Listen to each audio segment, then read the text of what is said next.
This is Gene Adam, former lead singer of Iced Earth. Be sure to subscribe to Podcast and Stone, and don't forget, join our community on social media. Metal lives. Hey, this is Jake Dreyer from Iced Earth, and you're watching Podcast and Stone. Ladies and gentlemen of the Iced Earth community, welcome to Podcast in Stone, the only podcast 100% dedicated to iced motherfucking Earth. Today, I am joined by the incomparable Chuck Hoskins, and we are joined by the lead shredder, the lead motherfucking shredder of iced motherfucking Earth, Jake Dreyer. Jake, welcome, sir. How you doing, my friend? I'm doing well, man. Thank you guys for having me on. It's a pleasure, I've wanted man. to do this for a while. Yeah, go on. Are you enjoying your couple weeks off from the touring? Yeah, man. This one's actually been one of the runs that's taken me a while to get adjusted back to normalcy, you know? Because it's just like, when we're on tour, man, it's like our days kind of start at 3 p.m. or so is kind of when our tour manager comes in and starts knocking on our bus door and telling all of us guys to start waking up for sound check. So, you know, and you also don't remember, you know, quite what day of the week it is. So it's kind of, you get some weird looks when you're just walking around randomly in public around now asking what day of the week it is. So it's normal on tour. But yeah, it's been it's been fun though. I had no idea how tired I was until when I got off the road. You know, at that point in time, then it starts kicking in, like, you know, all the sleep deprivation that you had. So it was a fun run though. We had a really good time. I'm gonna I want to take people back to when you started, like, picking up the guitar. We're just wondering, Okay. like, who kind of is your main inspirations and influences that got you started? Oh, man, I got started when I was a kid. Like, when I was really little, I think I had seen something about Kiss. You know, I'd saw like a video, old school video of them, and I saw Gene Simmons breathing fire, or, you know, just the whole band, just how they just looked like superheroes. And as a kid, that's like the coolest thing. So I loved Kiss. They weren't really ones that got me into guitar though. The first thing that got me into guitar was my dad. I heard, I guess he played Hell's Bells by AC/DC, and it's that first intro guitar riff it still is right. One of the coolest things I've ever heard in my life. And I want to say that was Malcolm that actually played it. I can't remember. So I think Malcolm maybe wrote it, but Angus played it. But that was the first thing that I heard, and I was like, that's what I want to do. I want to play guitar. So I think I was like 8 years old when that happened. And when I first started playing, I there was like a local guy that did some guitar, was just a guitar instructor, and I did some classes with him, and I just never practiced though, so it was just a waste of money for my parents. And so I stopped for about a couple of years, and then when I was 10, I got back into it and really got pretty hardcore with it. So it wasn't really, and I was listening to you know, just all sorts of like bands like Guns N' Roses and Metallica and Megadeth and Maiden, but then when I heard like Yngwie Malmsteen for the first time, that was when I was like, all right, that's just like all social events went out the window, and I just sat in my room and just played for 8 hours a day, you know, just trying to master. I still can't even do it right, but trying to get guys like Jason Becker, Marty Friedman, Paul Gilbert, of course, Yngwie, like I mentioned. All these players I just sat there and just tried to transcribe everything they were doing and capture their feel. And so that's pretty much been kind of where I was at, you know. That's how I all got it kind of started into playing this type of guitar. What was your introduction to Iced Earth? Do you remember the first time you heard them?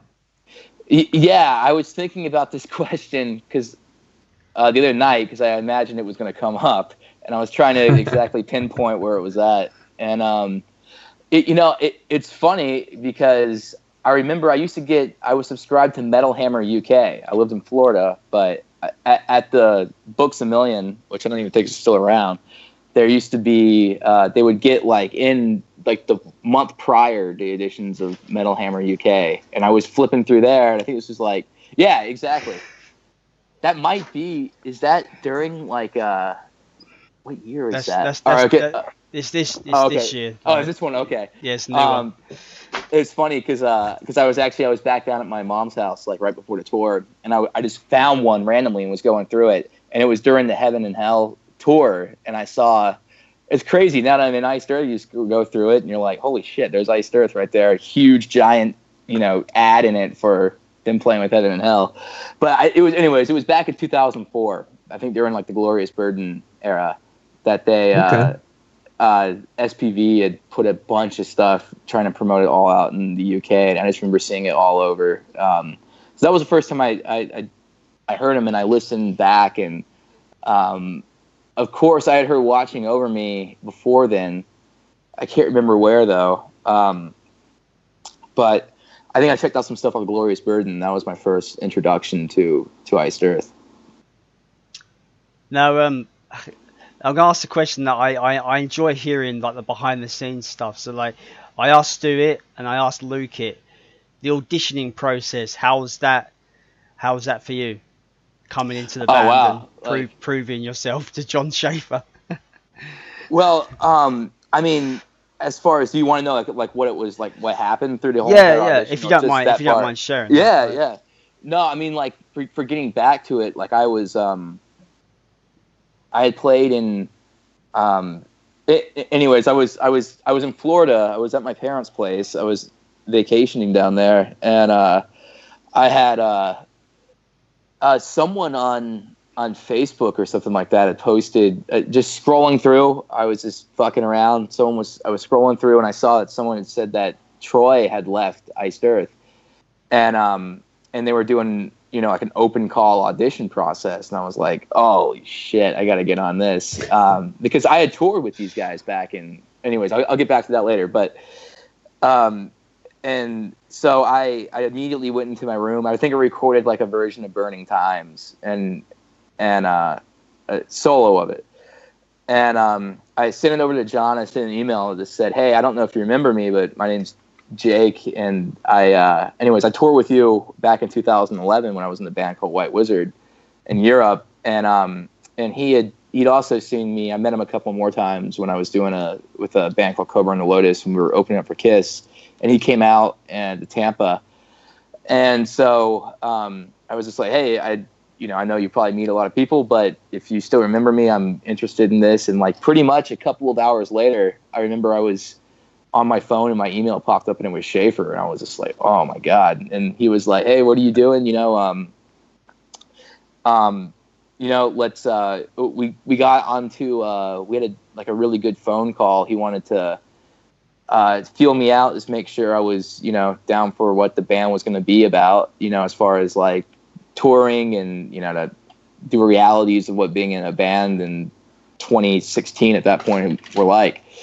So I had a phone conversation with him, and then he wanted me to do Travel in Stygian. So I'd filmed that and sent over a video, and I think the solo in an Anthem he wanted as well, and and he was like, cool. He's like, Schaefer, he respects like the kind of shredding stuff, all that shit that I worked for 8-9 hours on. He's like, cool, that's cool, you can do it, but give me a Pink Floyd solo. Like, let me hear one note, let me hear how you can make it not sound like a pussy, give like a lot of feeling into that. So I did a version of Time solo and sent that over, and then after all that, he wanted to hear some of my own original stuff. So I sent him over the record I just did, the Witherfall, and then he was like, no, give me something that I can actually use. Like, let me hear some riff ideas. So I took some time doing those, and then he was like, cool, Stu and I are out here in at Independence Hall. Like, come on out, and we're going to put you to the test and put you on some solos and see what you can do under pressure. So I flew out there, and Schaefer picked me up, and the whole time it was cool. I tried not to let my nerves get to me, because at that point, once you start overthinking shit, you're just going to fuck up even more, So I went down there. I did a couple of leads for Ravenwing. Did Ravenwing, Black Flag, Seven-Headed Horror,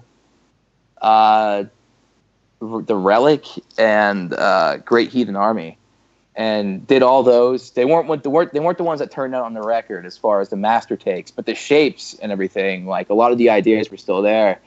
And I just remember Schaefer was, went up Stu. We all had like a conversation that was good, and then he was like, "Hey, if you want the gig, you got it." And I was like, "Of course." And this is so.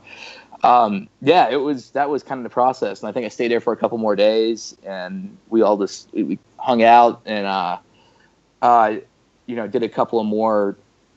All those leads, what I meant is I did them during that time. I think I think like the only leads I did before they gave me the gig were the Relic and Great Heathen, I think. So it was actually a pretty, besides the fact that it's like, it's still intimidating. I think anytime you go for any type of job interview, it's going to be a little bit, especially when it's like an iconic band like Iced Earth. So right. And I was a huge fan of them beforehand, so it's like I had to put all that bullshit aside as far as being a fan.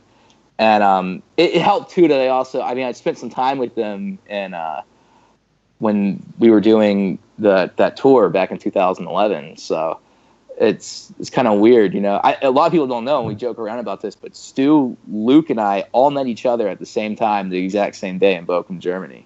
Like, so weird, like before Fury any UK of us, was touring also. Fury UK, yeah, they have Fury UK and See, White Wizard, and then I've got a poster on my wall. I would show you, but I really can't be asked to move my camera.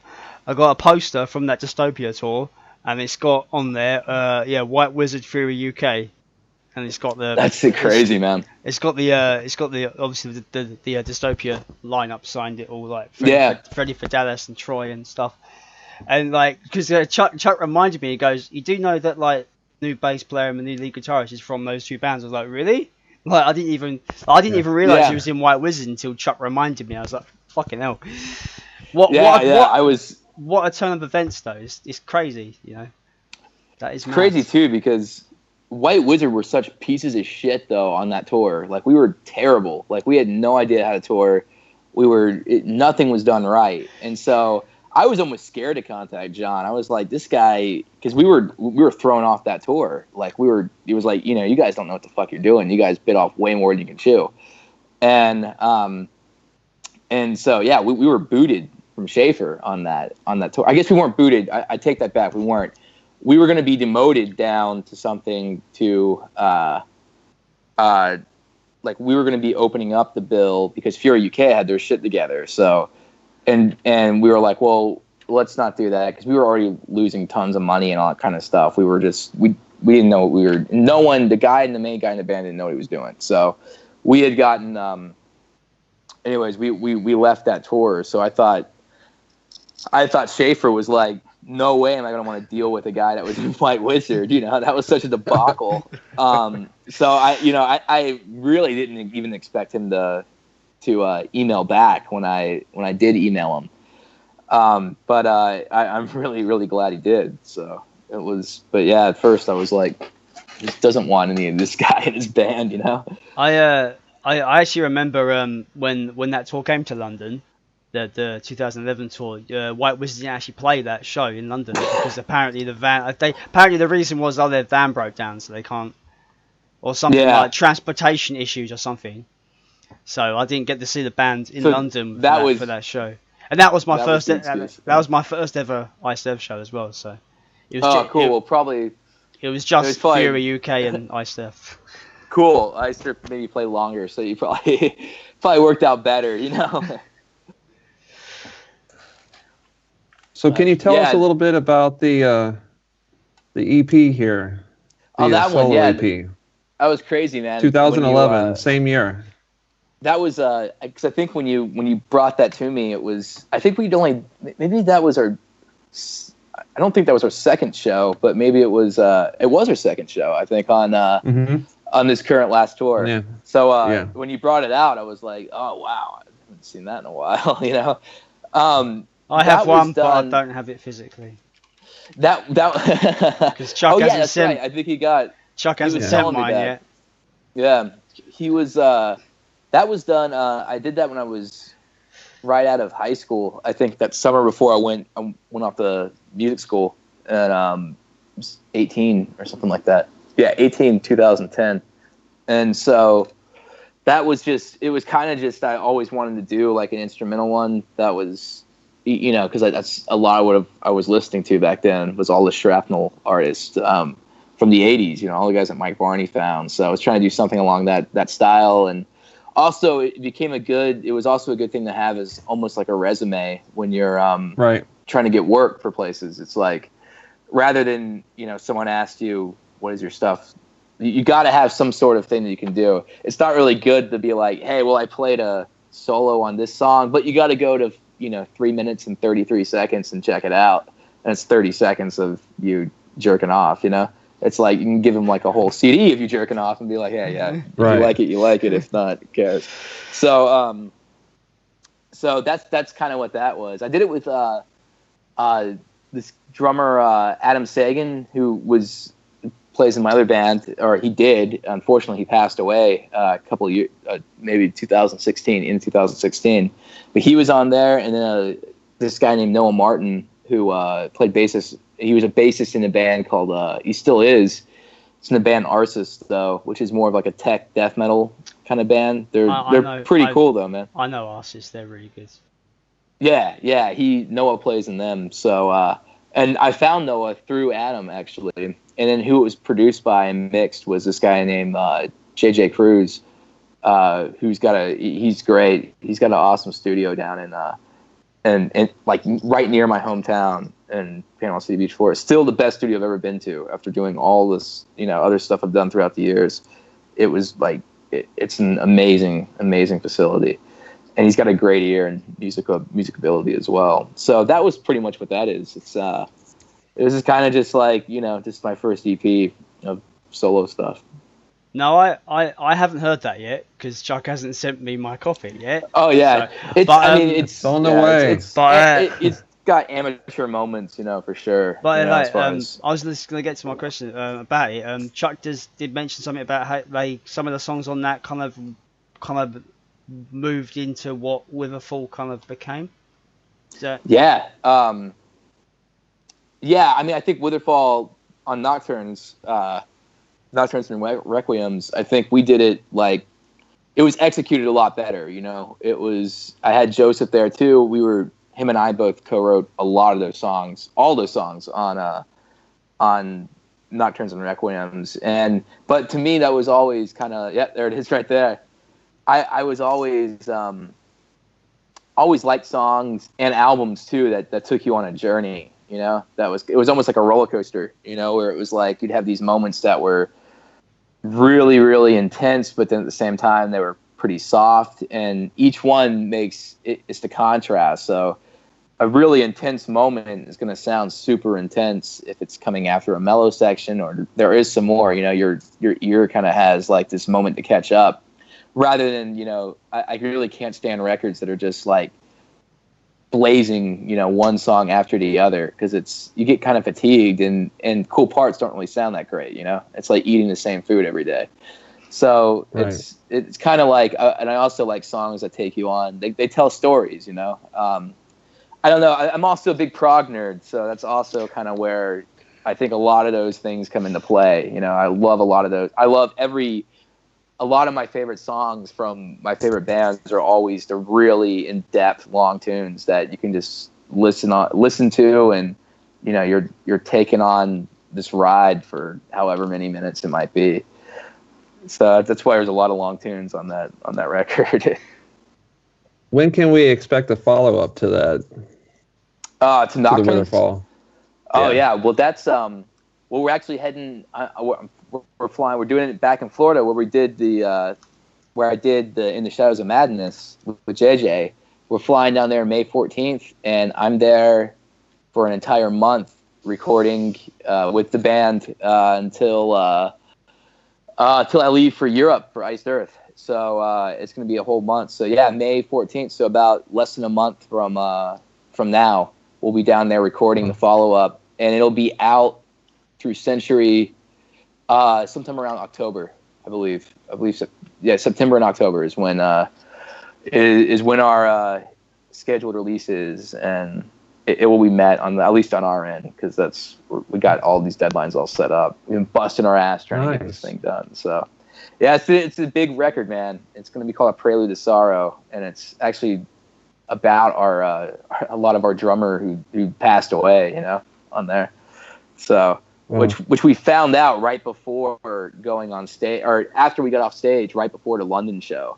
So it was like in Tilburg that happened, and that was a crazy night. Yeah, because I always remember the performance of Watching Over Me on that London show was just the most emotional, most powerful thing of that song I've ever been witness Oh to. yeah, like it all stopped, yeah, and the man. crowd just carried it on. It was just epic. Like, yeah, I was in tears, man, during that version, because when we did it, it was weird too. When we did it in Tilburg the night before, I remember there was some sort of like, there was something to it that it felt a little bit different, in a way. And then like, literally 5 minutes after we got done with that song, it was, we got the news that Adam had passed. And Stu and I were the ones that knew him.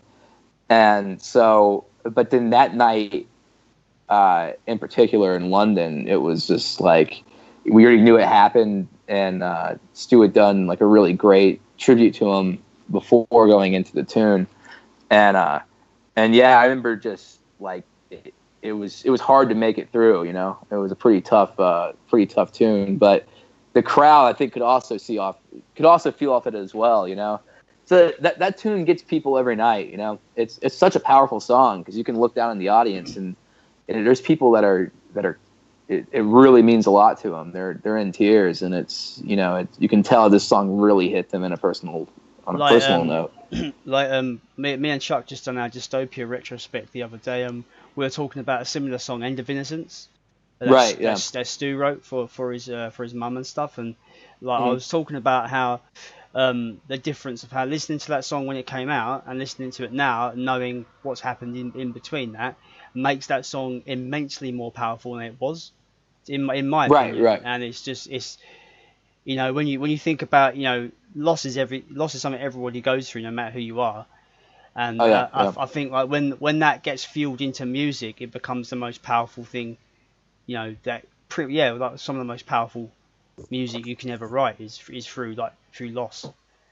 And and sometimes it's even songs too that don't even have to deal with loss, but things that are just become personal to you, that you relate it to. You hear a song that you're hanging out with this person with, and it's like, that it might even be a dumb song about I don't know, a night out in the what the fuck do I know, a night in the town or something like that. But you listen to it, and it's just like, oh shit, I was that would be a song that you guys would jam out to, and it becomes. So music is such a powerful thing in that it also gives you, it's these little, I like to call them little tiny time capsules. You ever had a song where you just listen to it and all of a sudden you're transported back to a moment in time, you first heard it, or some sort of memory. And that to me is like one of the coolest things about music. Yeah. Now, as a huge Witherfall fan, can we expect any touring with this album, or how is that going to be kind of mixed in with Iced Earth? Yeah, I mean, we're it's all in between the holes of Iced Earth, and now with Joseph doing the Sanctuary stuff, it's in between there. So we have a booking agent that we're out, and we're definitely going to be doing touring to support that record, because we have some time off. So yeah, we're going to be doing that. We just got confirmation for a couple of shows in Japan that we're going to be doing, because it was released over in it was released through Ward Records out in Japan. So we're going to be doing a couple of shows with that. With the bonus track, correct? Yeah. The Long Walk Home. Yeah, and it's just so we're going to be doing a couple shows out there in November. That's all I can confirm though at the moment. Okay. Nothing really else. Is there any chance that we'll ever see Witherfall open for Iced Earth? That's up to John, man. I don't know if he wants anyone doing double duty, which I understand. So it would be cool. I'd love it, of course, because I think Iced Earth would be any band that out there touring should open up for Iced Earth, because they they're killer. And John really treats a lot of the bands with a lot of respect too, which is awesome. If they're pulling their weight and they're doing everything, man, he's really great to them. So I love it, but that's all up to John, you know. Now you just said that John doesn't like people doing double duties. With that statement, you've just destroyed so many dreams of people. Where there's a lot of fans on the Demons group and Wizards. Yeah, there's a lot of fans on our group that just want, you know, their dream show would be Blind Guardian, Demons and Wizards, Iced Earth kind of thing. So I didn't say that. Yeah, but so that would be John and Hansi doing double duty. So no, I think they might be able to pull that off. So. Well, yeah, I suppose it would be. I think it's more of just like it would be. What I mean by double duty with the other bands is that it's like he probably doesn't want us distracted with, you know, worrying about our own guys and all that kind of deal, because it's like, you know, I mean, you can't really share a bus or anything like that. With Iced Earth likes to have their own bus, so it's like you can't really have it where it might be like another band, me traveling with the other band, or the other band not traveling, and it just gets kind of weird. So two set lists in your head you've got to remember as well. Like yeah. I mean, it's totally possible, and it still might. I mean, I haven't ever brought it up to John at all, because it's just like I'm still new to the band, you know. Do it. But with the whole Blind Guardian and Iced Earth thing, like that would be it's. Don't rule that out. That's all I'm going to say. Just don't rule that out. Nice. Because, yeah. Nice.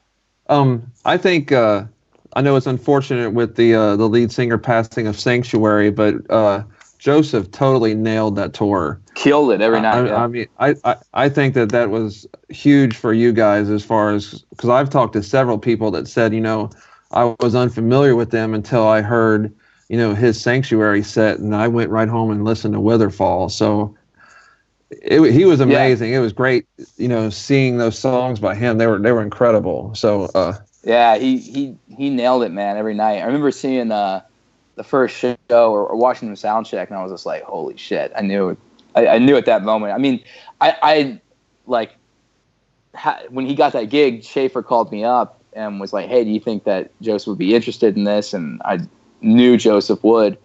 And so but Joseph was talking to me the entire time through it about the whole, you know, audition process, and then going through, you know, rehearsing all the songs, and he was definitely he was confident about that he was able to do it.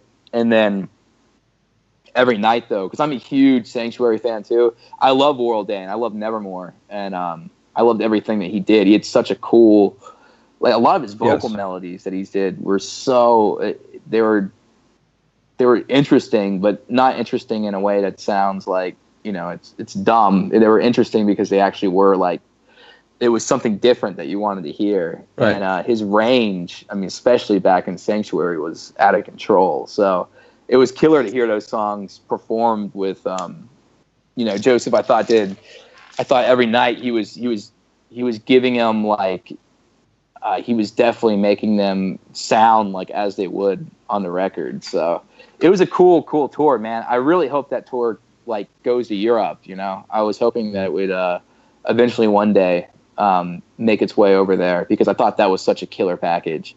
And all the fans seemed to really it seemed like everyone was leaving those shows pretty stoked. So and happy about the night they just had. So that's all we can really do. Let's talk about Incorruptible.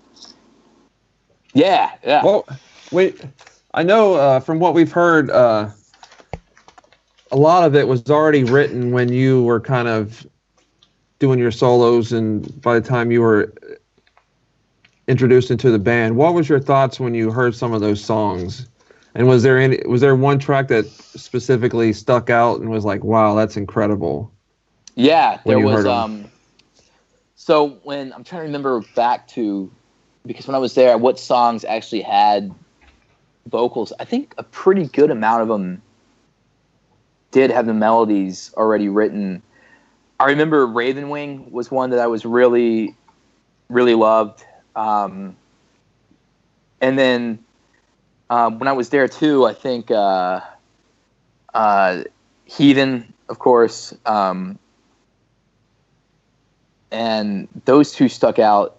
Black Flag, can't remember if Black Flag actually had vocals to it or not. I think it did. Because I just remember John telling me it was a pirate theme, and to kind of go off that with when it came to like composing the lead. So it may or may not have had vocals. I remember though a couple of weeks later after I left and I got back all the songs that they had done from when Stu was out there with John doing the pre-production, that Brothers came back, and I loved that song.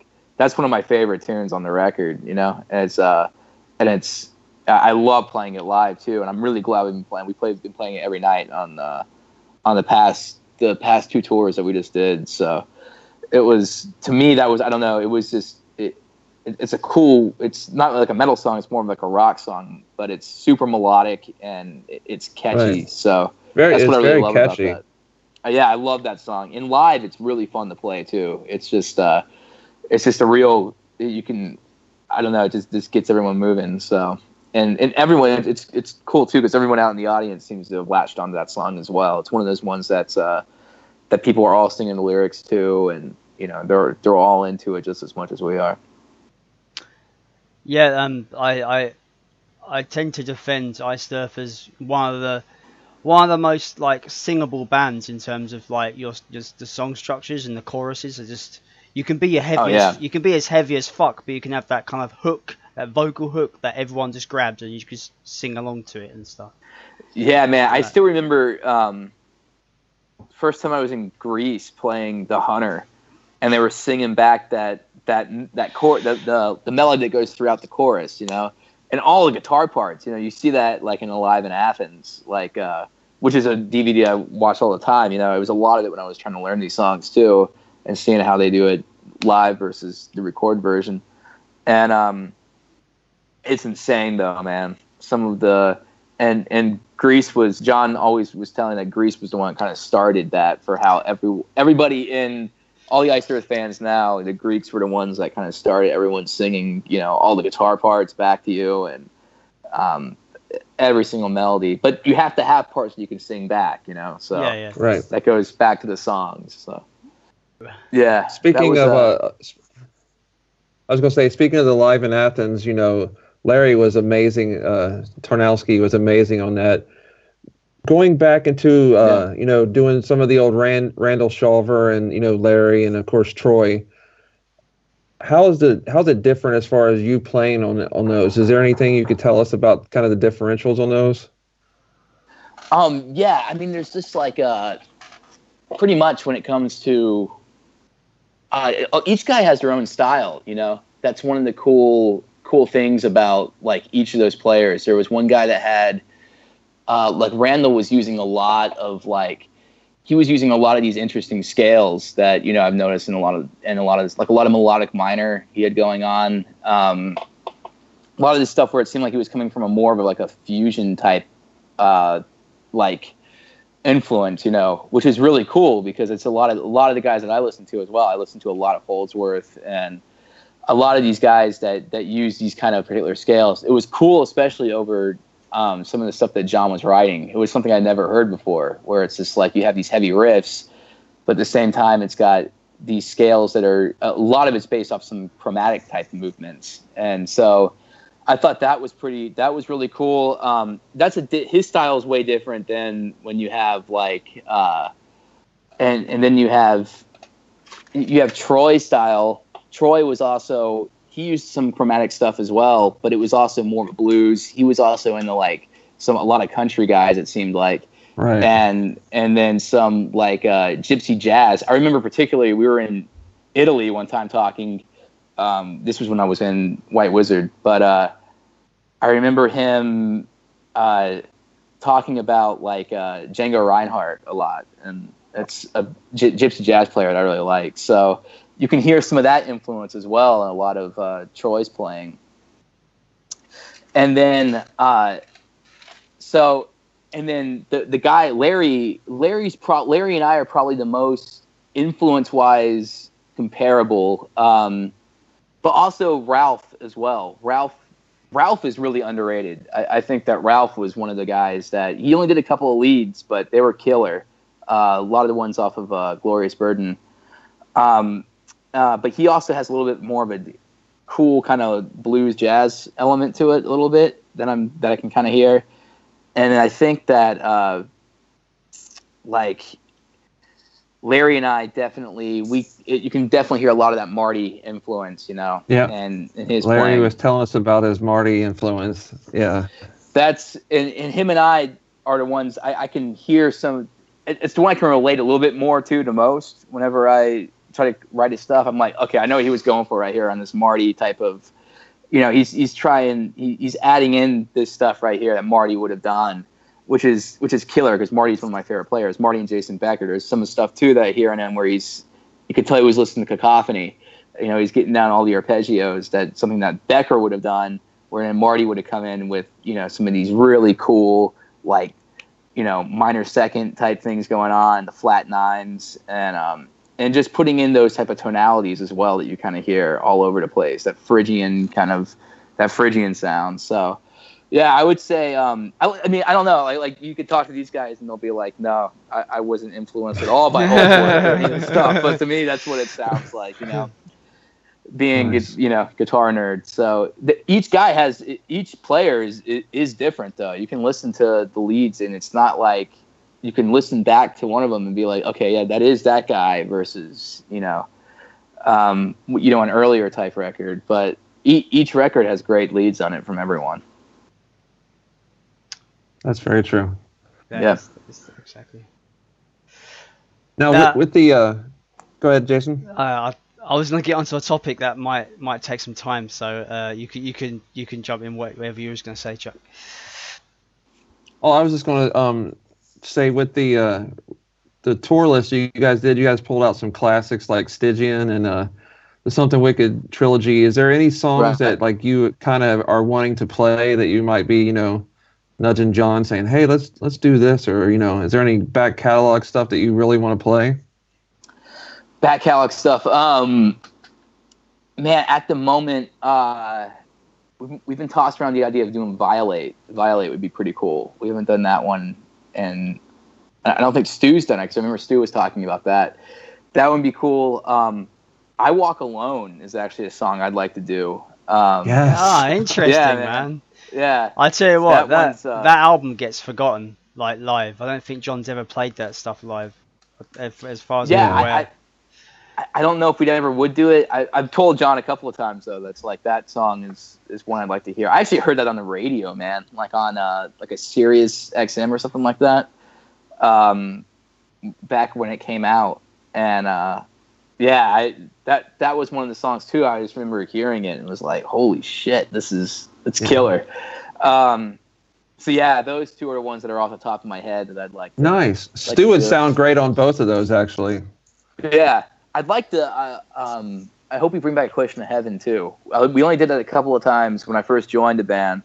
That one was always a fucking great song, though. I love A Question for Heaven. I love anything off Dark Saga. It's probably by far my favorite, like, Iced Earth record.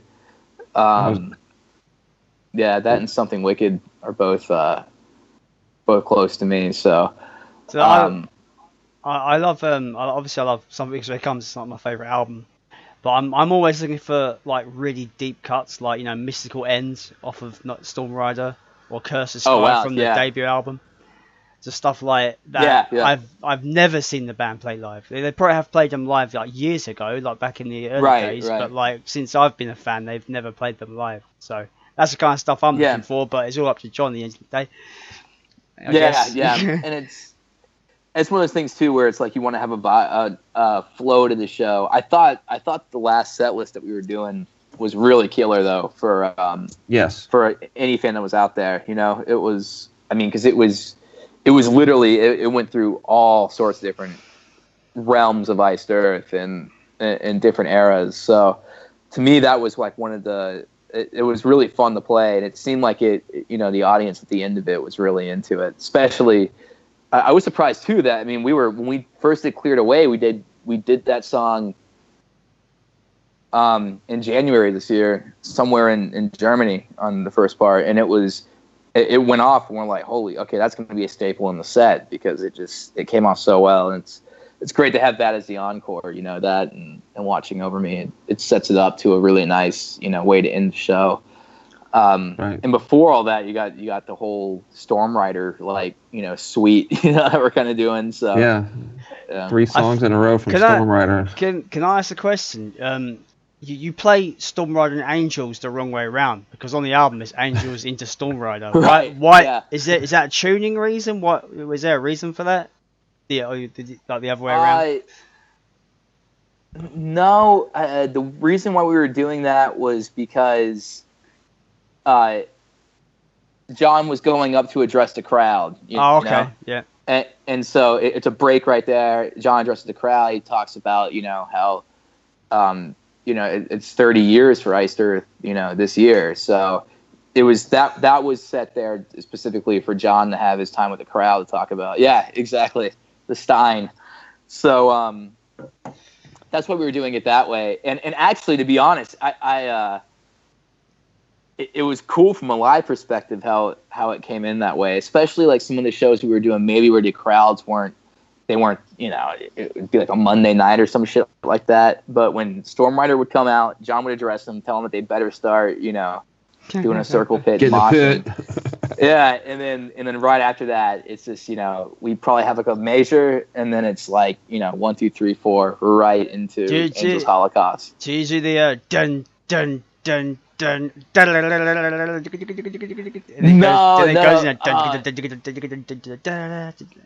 No, we were just doing we were just holding out an E chord, and I would just be fucking jerking off, just doing like this, fucking Yngwie type shit, and then it's mainly there for that's used for level testing, actually, for more like behind the scenes type stuff. It's there for we're checking monitors because it's moved over now.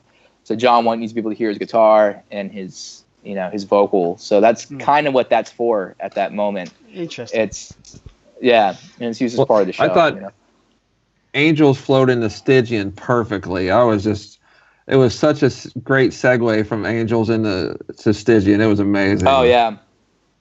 Yeah, that's a great part of the set, man, because it's like and it's just riff after riff after riff. I mean, right. And the reason why it's so down there is because we have to all get warmed up before we start playing. We delve into that, that territory. Right. But yeah, it was cool. It was fun too. We were doing the Trooper ending as well for Stygian. So you're talking about stuff I've not heard yet. Oh, okay. Yeah. I don't want to do that. Yeah. I wanna see this. Okay. Now, what did you have, Jason? Speaking of back catalogue stuff, John is planning to re-record early albums, and it is a controversial subject. Would you like to talk about it? Yeah, that's fine. I mean, I don't know how much help you can be. Yeah. Well, I just there's been a lot of like very mixed reactions in the community. Some people hate the idea. They believe like are you erasing the original guys or stuff like this? And me and Chuck have been trying to like push out and go, look, the band's got to do this to survive. The band's got to do this because they don't own the masters. They need to make their own masters so they can sell their own masters and like earn a living and survive. And I'm trying to push the idea of like I want more. To me it's more Iced Earth, and that's great. I want more Iced Earth. I would love to hear Stu sing the early stuff. That'd be amazing. And he's proved himself that he can sing the early stuff really, really well. Mm. So I just wanted to know your 2 cents. Obviously, you're on board because you're in the band. You can't say it's a terrible idea. You can't exactly say that. No. I think it's also cool when some bands like re-record things because it gets different. You get different spins as well. At that point in time. So I mean, there's a lot of records that I think about that I personally love that I would love to hear them come back and get different. The production value too, some of these songs, right.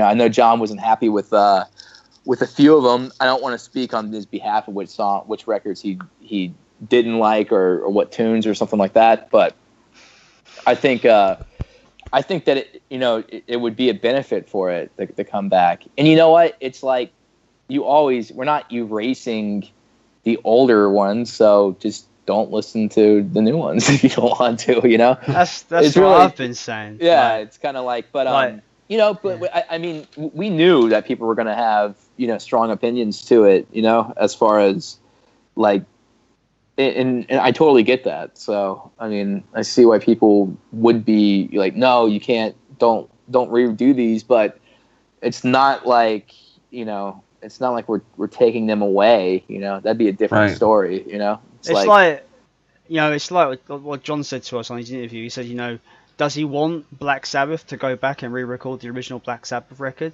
No. Does he want, you know, Iron Maiden to go back and re-record Number of the Beast? No, because he thinks they're perfect albums as they are.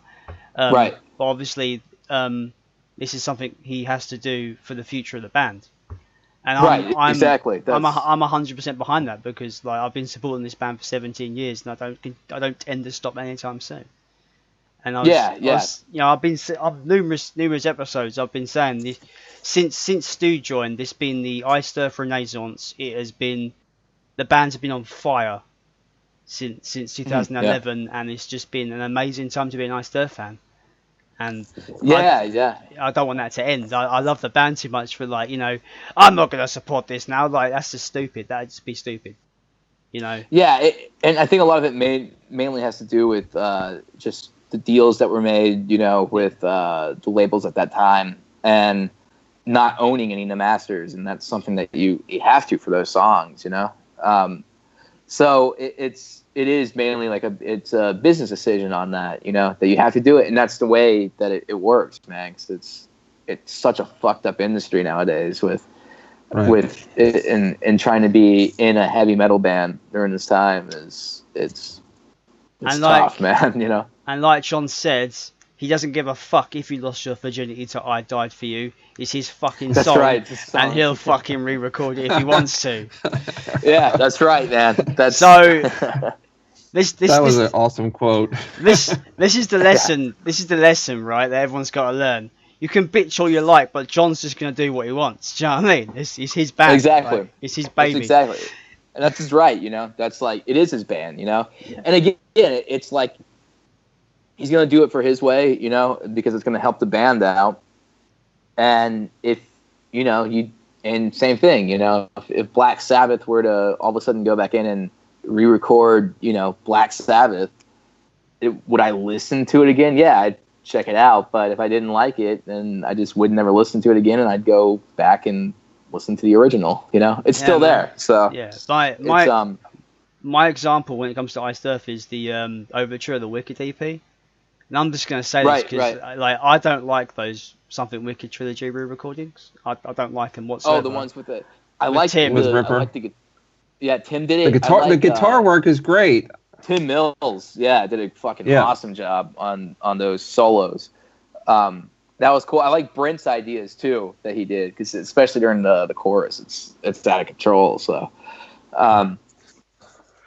same deal. So I mean, but I own them though. Own it. Yeah, exactly. I own like 3 copies because I'm a collector. So, but do I listen to them? No, I don't listen to them. It's cool too to kind of go in there and you know, do different versions of those songs. You know, Frank Zappa used to do it a lot. Like he had tons of records anyways, but he would take his songs and then like he'd do one version that'd be like an orchestral version of, you know, this, you know, some type of composition that he had from a previous record. So it's your own songs. You can, like John said, you know, he's going to do what he wants to do with them, and he should, you know. I tell you what, man, from what we've heard from you on Incorruptible, I reckon you're going to crush some of those solos, like nearly all the solos on the early stuff, man.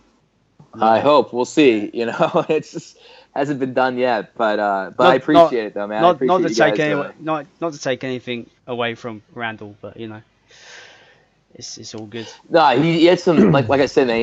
He had some really cool ideas on those, and even when I go back and I listen back to them, I'm like, man, yeah, that's really cool. How I would have never thought about that, you know, as far as like how this certain this note choice would have fit over this certain section, but it's extremely cool, man. You know, a lot of that. Different types of scales and stuff like that going on, and that different types of mindset of thinking, you know, it is almost it's very abstract kind of sounding, which is cool. It reminds me a lot of that the fusion kind of aspect. Speaking of, go ahead. I think you'll crush it, Jake. That's it. I think you're doing. Yeah. I think Thanks, it's going to sound great. Thanks, man. I was going to say, speaking of former members, a few weeks back in Baltimore, there was a special night with an encore of "Watching Over Me." Do you care to talk about the what it was like to share the stage with Stu and Matt? Man, Matt's fucking Barlow. We had that was talked about like earlier throughout the tour, maybe that happening, and it was like, holy shit, that would be unbelievable. And then, when it did happen, it was like, I remember being on, and we didn't think it was actually going to happen that night because we didn't rehearse it at all. And with Matt, like, you know, Matt was out there at the show, and but we were going to do a sound check, and it was like, no, I don't think we're going to do it tonight. I don't know if it's going to happen because it might happen in Delaware, and that show got canceled. So I'm really glad it did actually happen in Montana, or not Montana. I'm sorry, wherever we were at, Baltimore. Baltimore. But then, like, pretty much, I think like a half hour before we were about to go on stage, like, John came in and was like, yeah, Matt's going to do it tonight. Like, we're just going to go up there and we're just going to do like a proper rock show and see what happens. And man, when he went out there and he did the second verse on there, like, I was stunned. I was stunned throughout the entire time. And I love Stu. I love Stu's voice. And but hearing Matt on it was just like, that was the guy. You always constantly hear that. So it was just like, wow, right. That's what I've heard on the records, and his voice is just so warm and rich. And I remember like when they came in, him and Stu came in with the harmonies after the lead, and you know, and Matt's doing some of his scatting on top of there. I got lost, man, and I forgot I had to go into, like, you know, one of the melody sections, and you can see it on the video. Like, you know, the ending is kind of a disaster a little bit, but I was just so caught up in the moment on there. I was just like, holy shit! Like, this sounds. I was watching it as a fan. I was just watching them two and John up there, and I forgot I was even playing. I really did. Like, I totally forgot I was actually playing part of the song. You know. That was my favorite part of the video is watching Luke's face and John's face, because Luke's just got this huge shit-eating grin on his face the whole time. It's so cool to watch. He was so happy after that, man. It was because you know, Iced Earth's like Luke's favorite band, I believe, and I mean, he was extremely emotional and extremely happy about that. It was cool to see. After that, yeah, it was unbelievable, man. That was definitely one of the highlights of that entire tour, because it was just such a cool.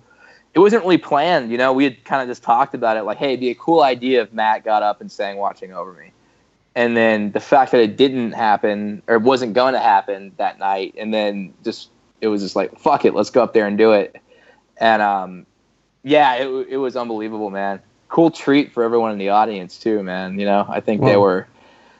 Yeah, and everyone with the internet. Yeah, exactly. Yeah. I was. The next day, I think. That spread. That went viral, literally. Like, as soon as that kind of people captured that on their cell phones or whatever, it just went viral. Like, there's loads of footage on YouTube and stuff like that, and it's just. It was cool, man. It was a cool, definitely a cool moment, man. Just again, just watching it. I turned into a fan at that point. I just turned my back to the audience and was just watching the band. Yeah. That's awesome. But yeah, it was a killer one, man. And I think it sucks because that show in Delaware got canceled, and it might have happened again then. But I think it was cool that it only happened once, you know? It's just one of those things where it's just a one-time only. So it adds to the character of it. Lucky Baltimore fans, man. That's all I've got to say. I clearly live in the wrong country. That was a good show too, man. I remember before then it was cool. They were all fired up. Would you like to answer some viewer questions? Absolutely. a good time to go there. Yes. Yes, viewer questions. Adam Ortiz asks, how much wood could a woodchuck chuck if a woodchuck could chuck wood? Get to the real question. How much could a woodchuck? That's from an Adam Sandler movie, isn't it? I don't know. Yeah, I think I so. don't know. Who the fuck knows? I don't know. What type of wood does he Wasn't there a want? real question after that though? Wasn't Yeah, there a but real question after that? we've already answered that. Yeah, Jake's already answered that. Okay. Kyle, Okay. I'm gonna butcher this guy's surname, but Kyle Pylon or Pylon. I don't know how you pronounce his surnames. I'm sorry, Kyle. Kyle. Kyle asks, who was your favorite previous guitar player for Iced Earth? Ooh. Oh wow. Man, it's difficult because, like I was saying before, each guy was totally different, in styles. So I would say that, I mean, a lot of the stuff that I thought was really cool though on certain songs was, I mean, Larry's there's iconic leads, that he did, especially on those records, and I appreciate him for especially bringing a little bit of that Marty influence into it, which I think that's more of who I was saying before, who I kind of listened to and was like, all right, cool, that reminds me of Iced Earth, so I love Marty, I'm gonna go off that, and so I kind of influenced myself off kind of where Larry was coming from on there. But a lot of the playing though, and a lot of the solos that I really liked are actually come from Troy. So I think Troy has got some really cool stuff. Troy, and then Ralph Santola too, man. I gotta give Ralph from a guitar perspective was killer. He had some great leads on those records, and to me, I think Ralph was one of the most technically proficient guitar players there from a technique point of view. I think he did some really cool leads on those records. So yeah, between Troy and Ralph. Cool. Nice. William asks, what types of music do you like to listen to? Oh, what type of music do I listen to? I listen to a lot of stuff, man, and not all just metal, because the guitar player, man, I listen to a lot of of course, I listen to all the guys I mentioned to beforehand, which could be the rock, but I also like a lot of jazz guys, man. I listen to a lot of Al Di Meola. I listen to a lot of Holdsworth. I listen to some flamenco players like Paco de Lucia and Paco Pena.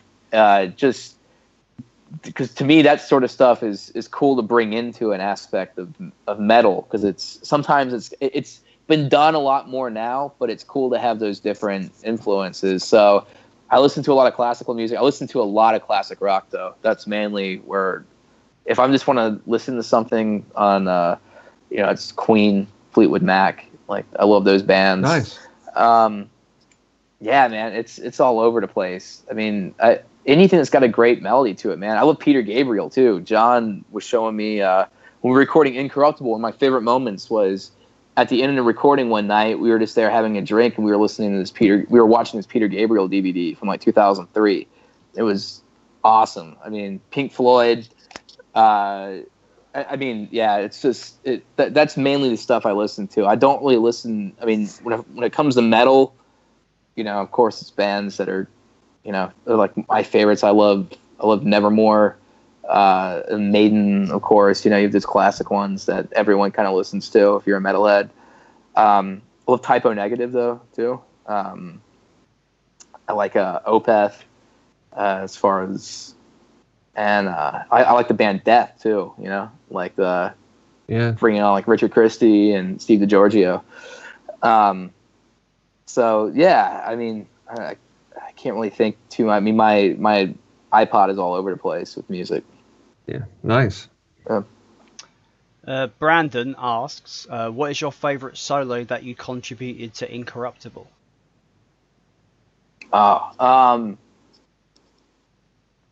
I think. Wow. I really like I like Brothers. I like Defiance though too, which I love the lead at the beginning's awesome. Yeah, Defiance is one that I do really like. I was proud about that one. So Defiance, I worked hard on that one too. I worked hard on Defiance. Raven Wing Brothers, Defiance, those Nice. sort of ones. So yeah, I'm glad we're doing Brothers and Raven Wing live because it's I get to play my leads. So I mean, it's from a true selfish perspective that I like doing those songs too. Steve asks, the guitar parts in Witherfall are different from what you've played in White Wizard, in Iced Earth and your solo EP. From where did you draw the inspiration for Nocturnes and Requiems? That one, they are way different because, for White Wizard, I didn't play any of the rhythm guitar at all on that record, just to make that clear. I did the leads along with one of my good friends, Will Wallner, who I still talk to a lot. But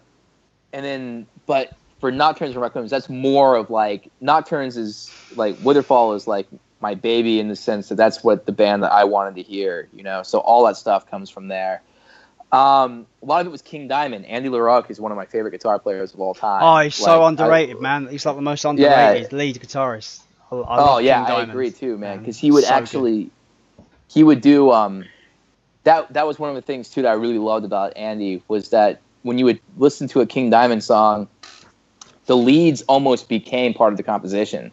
Like it's not one of those things where you can just go out there and if you were to play that song and wank all over it or improv something else, you'd come back and you'd be like, no, that song's not right. It's because the leads are part of the composition. They take you on a journey. And he was one of my biggest influences for that, as far as making solos go, move, like not just be a slurry of notes and dumb fucking licks, like they actually tell a story. So that's why, Andy's a huge, massive influence in my top three. So what were you gonna say though? I was gonna say I 100% agree with you about Andy, and like Abigail is one of my favorite albums of all time. You take away his solos from that album, it's gonna be a lesser album. Like there's no Oh doubt. yeah. Like his work to on me, that like, is incredible. Conspiracy was one of my favorites for Andy's work in particular. I thought that his guitar playing on that was amazing. I love Them though personally. Them is my favorite King Diamond record. I know everyone loves Abigail. I love Abigail too, but I gotta put Them over that. And The Eye. The Eye is killer as well. So, anyways, I'm a King Diamond nerd. That's one of my favorite bands of all time. Nice. So I love King Diamond. But going back to that, transitioning into his question, King Diamond was a huge influence. King Diamond, Nevermore, and Opeth, and from a guitar perspective, and Death, were all some of these bands that it was just stuff I wanted to hear, but also bringing in elements of like Pink Floyd and like we were talking about, earlier, about just you having like a contrast, a lot of contrast that goes into it. Right. And plus I was able to do, I was also writing these songs to do some of the leads that I always wanted to hear, like I was a huge Jason Becker fan. And I loved the way that he would put a lot of some of this, like, it was kind of romantic harmony. And by I mean by romantic, like the romantic era classical music and like Baroque kind of classical music as well. Kind of what Yngwie was doing. And so you can kind of write that way around there. So that's probably why it sounds a little bit different. Is because the songs behind them are designed in that way. So it's the song's designed. You got to play to the song. That's right. Mainly like what any player should be doing. And so it's maybe why it's different. A little bit different sounding, but it's. But yeah, I mean the Witherfall stuff it's just everything that I've always wanted to do when it came to like, my own band, and I know it's not for everyone, it's like it's definitely it's got its prog moments, it's got long songs, but it's got a lot of melody there too, and that's, to me, it's one of my main things. Why I love Iced Earth so much is because the melody, the vocal melodies. I'm not really like a fan of the guttural vocals and super staccato sounding, and rhythmic. It's like I want to hear a melody that I can sing that gets stuck in my head, So that's for me.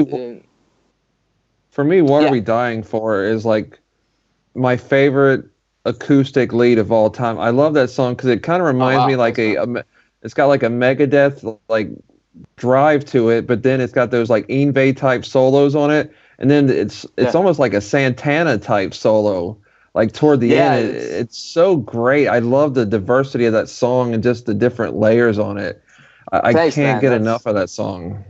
That's just a great song. It means a lot, man. That's that was one of those things where it was when we were writing that song, we were with Adam at that time. Joseph and I were doing pre-production with Adam, and he lived in Minnesota.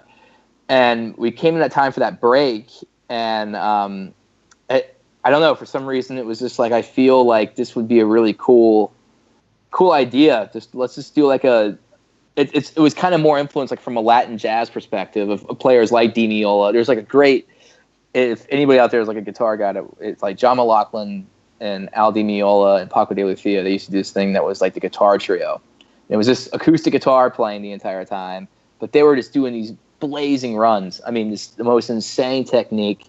And it was kind of like I wanted to put something like that in this song because I thought it'd be cool. It's very relatable. If you put electric guitar behind that stuff, all of a sudden you have shit that Yngwie or Petrucci would be playing. And so it's like, yeah, why not just kind of put it in there? And it, to me, again, it was one of those things that adds a little bit of a dip to the song, and it makes it unique and original, and it adds that contrast to it. So it takes it on a journey, and I'm happy to hear that you thought that it doesn't sound dumb, why the hell is there an acoustic part here? No, I think it's fantastic. Cool, thanks, man. So good. Back to you, Jason. I'm probably gonna do. There's a lot of like stuff that you've already kind of answered when we started this already. So I'm going back a couple more viewer questions. Nigel asks, How is it that you are able to slip into Iced Earth so well with an album/tour like Incorruptible that carries such a classic Iced Earth vibe, and then turn around, begin writing new Witherfall material, which is some of the best prog power metal to come out in a while, just like shifting gears with no clutch? Well, the new... You're saying you're an alien, basically.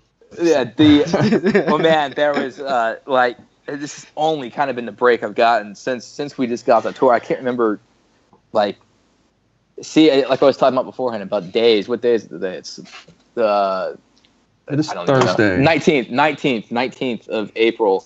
We got off this tour, I think, at the end of March. I think I landed back in LA or something like that, like the 30th.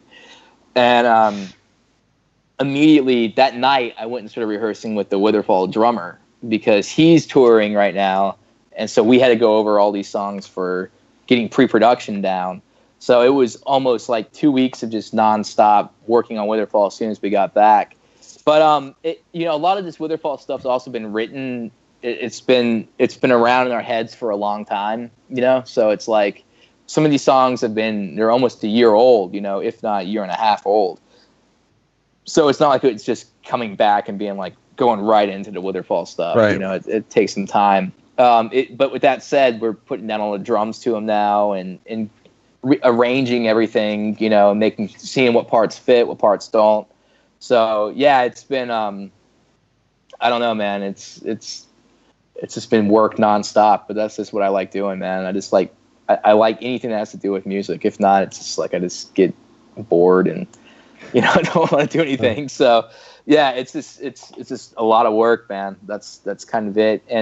But as far as everyone talks about changing the mindset and how you can do it, I was asked that question a couple of bits, quite a bit on the last tour about from going from Witherfall to this, and it's not really a mindset change at all. It's weird. It's just like this is it's almost like here, this is the Iced Earth stuff. This is how it needs to be executed. This is the vibe it needs to have for it. And then with the Witherfall stuff, it's the same exact thing. This is how it needs to be executed. Here's how it should be. So it's not like you need like a big mind shift change or anything like that for it. I see it mainly just as, if you're prepared, that's the one thing, is preparation.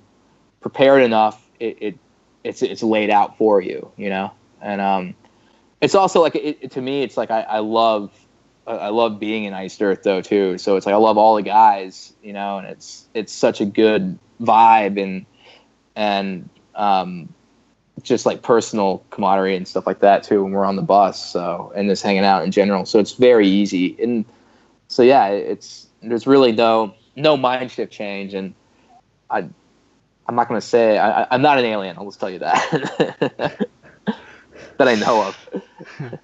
Last question from the viewers. Andrew asks, what is the one Iced Earth or not, or whatever, Iced Earth or other band song you wish you had written? If we're doing Iced Earth, I would say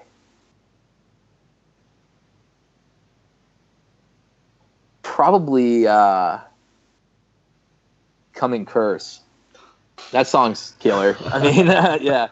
That's like my favorite song, like, ever. I remember just playing the riff to it, and I was just like first time I heard that, I was just like, holy shit. I mean, the way it sounds too is killer. I was recorded all on tape, and it's the guitars and the drum tones. So yeah, it would be that. If I were, if it was another band, out there, Bohemian Rhapsody by Queen. Fuck, that's another amazing classic tune, Yeah, I mean that's, more obscure stuff, I wish A Visit from the Dead by King Diamond's another one. That's, but man, there's tons of songs out there that I wish I'd written. There's a lot. But yeah, for Iced Earth, Coming Curse. For any other band song, there's tons. But yeah, Bohemian Rhapsody. I was just being a nerd last night and like figuring out just how Brian May gets all these bends. He's one of my favorite guitar players. Is Brian May. Which is funny too, because him and he has one of Marty's favorites is Brian May as well.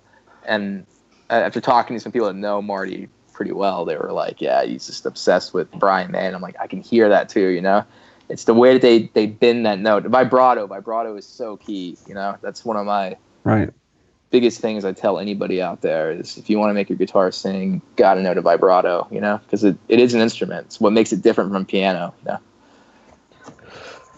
I have one last question for you. I'm a huge acoustic fan. Do you ever see Iced Earth doing an acoustic like EP or set?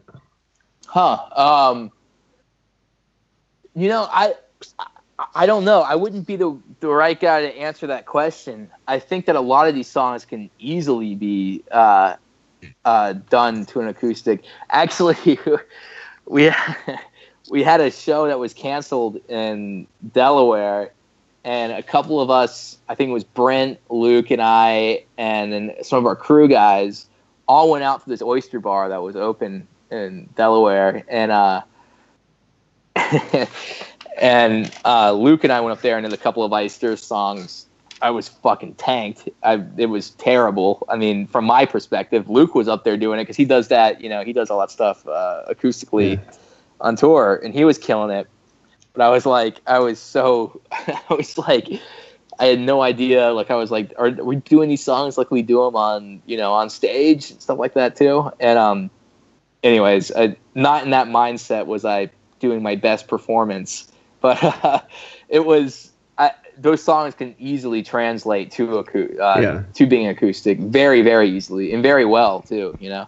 So it wouldn't surprise me at all. It'd be very cool. I would like to do something like that because I love acoustic music as well. Yeah. Yeah. I think it would be really cool to do something like that. Nice. You got anything else, Jason? I'm all good, man. It's been fun. It's been good. Cool. Yeah. Thank you guys. Appreciate it. when the next Witherfall is ready to go, we'd love to have you and Joseph on and have you guys tell us about it. Yeah, he'd love to do that too, man. Yeah. So, well, wrapping up time, guys. Cool, man. Wrapping it up. Yeah, well, thank you guys, man. I appreciate you guys having me on. More than welcome, man. More than welcome. This is the reason why the podcast exists, so we can talk to everybody involved with the band that we love. So, thank you. Yeah. Thank you for coming on, man. We really appreciate it. No problem, man. I appreciate it, guys. Go thanks, buy man. Witherfall. Go buy Witherfall. It's amazing. Buy physical media. God damn it. Got play 4 copies. Yeah, please. Four please copies. buy Look, physical. I got 4 copies this album. Come on, buy physical media. Please don't download any of the work at all on this stuff. It's just, if you want the bands to continue to exist, you got to. There was one guy in at a meet and greet, man, that I thought I saw Red and Schaefer. They was talking about. He's like, yeah, I have he's like, man, I work so much, and I don't have any time, so I downloaded, Incorruptible, and man, I thought Schaefer was about to just kill him right there. I'm surprised he didn't just get the fuck out of my show. Like, you know what I mean? No, then someone had said something like, they had said, like, well, will you ever do anything like I guess for Glorious Burden, it was at the Prague Orchestra, and John was like, nope, because of guys like that right over there. That yeah, it's true, man. It's true. It's like, people got to know that. You can't. It's like stealing anything else. It's just because it's easy to do right there. It's taking away from all the bands. So, but we buy them all. No, you guys are great, man. We buy all different versions. Damn those colored vinyls. These vinyls are heavy. These are heavy. So yeah. Oh yeah. Those are killer, man. This one's the clear vinyl, limited to 100 copies. So I'm happy I own that. I didn't get the orange one because it's for North American only. I want it. I think I ended up buying one of the orange ones from there. Stop showing it off, Chuck. Stop showing it off. Stop it. Just Chuck, shut up. Just stop showing off. I'm gonna start calling you Furious UK. Yes. I tell you what. If I start my own Eyster fan site, I'm gonna call it Frozen Britain, because I think that's pretty cool.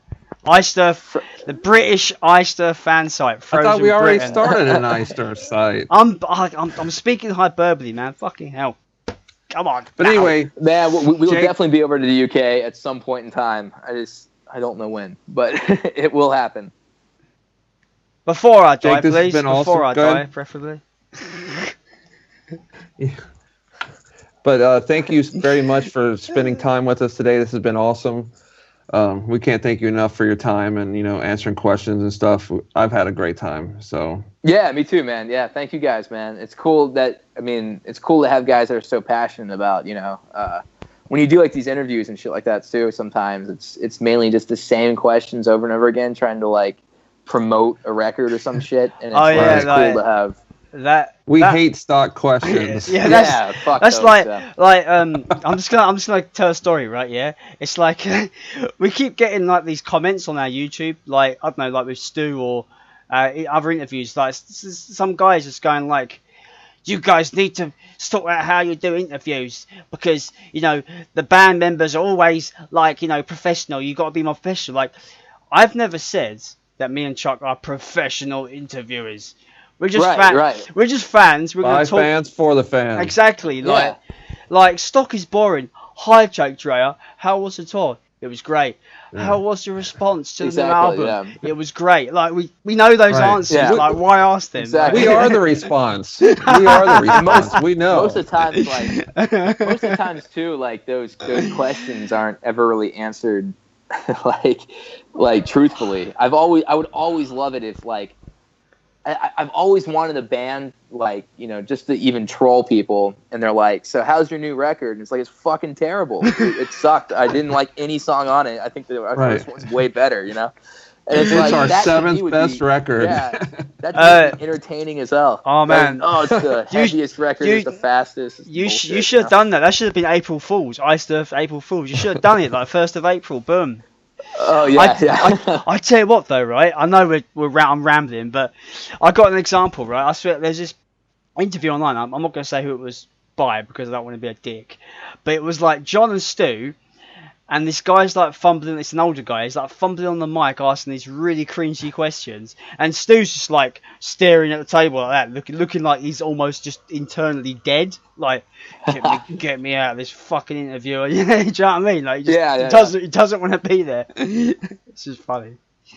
There's a lot of those, man, especially if you do them all the time. Like, those guys do get a lot of press and stuff going on. So I can see them when they're just like, okay, you had enough of it, you know? Yeah. And plus answering the same questions and shit over and over again, and then watching.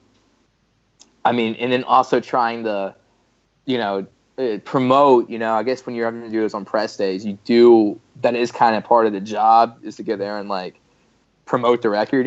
So it's cool when you're doing stuff like this where you can just shoot the shit. Yes, it's not really like anybody that's listening to this already knows Incorruptible's out there and is probably at some of the shows on the tour. Right. It's not like it's going to be like, hey, come check us out, it's not a major news outlet or something. I highly doubt anybody watching this doesn't know who Iced Earth is. Like, you know what I mean? Like, right, exactly. Yeah, totally. So it makes it really cool, man. It was funny too. Is this going in the podcast, or is this bullshit at the very end? We're still on. We're still recording. Okay. Well, you can put this or not. There's another, like there's this guy that's on YouTube, and he just did one with Steve Vai. It was the same thing, kind of like this though, but he wasn't promoting anything at all, and they were just going off on like polyrhythms and talking about when he used to play with Vinny Colaiuto and like Frank Zappa's band, and it was like literally an hour and a half of Steve Vai nerding out with this guy over polyrhythms on drums and transcriptions of rhythms. And to me, it was like one of the most entertaining things. I'm like, dude, this is great. He's not talking about, his new record he's got out, or he's not talking about his new guitar or what it was like recording Passion and Warfare. It's like, I've heard that billions of times. This is cool to see him actually. And you can tell too, because it's like, they're, like you were saying before with Stu, their eyes aren't dead, when you're doing these interviews. It's like they're lit up because they actually want to talk about this kind of stuff. So that's cool. It's funny you talk about like Steve Vai talking about drum stuff, because like when we get to Brent, because we will, right? And I don't know if you know this, next. But Brent is like my hero. Like I play, he's my main inspiration, my main influence. He's the reason I picked up drumsticks. It's the reason I play drums. That's awesome, man. Yeah. So it's like I'm nervous as fuck to talk to Brent, like just man, don't put it that way, right? Shit. Yeah. But like, it's funny you like saying like talking about drum stuff, because Chuck goes to me, please don't talk about drums for an hour, please, because he knows I'm going to start talking drums. But like, it's cool, man. Brent, don't be nervous about that, man. Brent's a great guy, man. Yeah, but he's a god. He's like godlike to me, anyway. He's part of the Three Musketeers, man. That's a little little road thing. Send us home, Jason. Ladies and gentlemen, this has been Podcast in Stone interview of Jake Dreyer, lead guitarist of Iced Earth. We've had fun. I hope you've had fun, Jake. Absolutely, man. It's been great. We have one more main member left, which is Brent Smedley, which I can't wait to talk to. So yeah, and that's the thing. Like Brent is next, and that'll be the current lineup we've spoke to everybody, which is madness. So thanks for coming on, Jake. It's been a pleasure, man. Hey, no problem. Thank you guys, man. Thank you for having me. And I really appreciate it. And for everybody that's given their support to the podcast, like over these last, like, how long we've been going for now, Chuck? Like 8 months? August. Since August? I can't math, so. So yeah, everybody has supported us, man. Like, thank you so much. Like, we wouldn't be able to do this without, everybody, like, spreading the word. So thank you so much. Our dreams have come true. It's amazing. So yeah, I've been Jason. I've been joined by Chuck Hoskins, my awesome co-host, and we've been joined by the awesome Jake Dreyer of Iced Earth. Thanks a lot, everybody. Hey, thank you guys, man. Thanks again. We will see you later.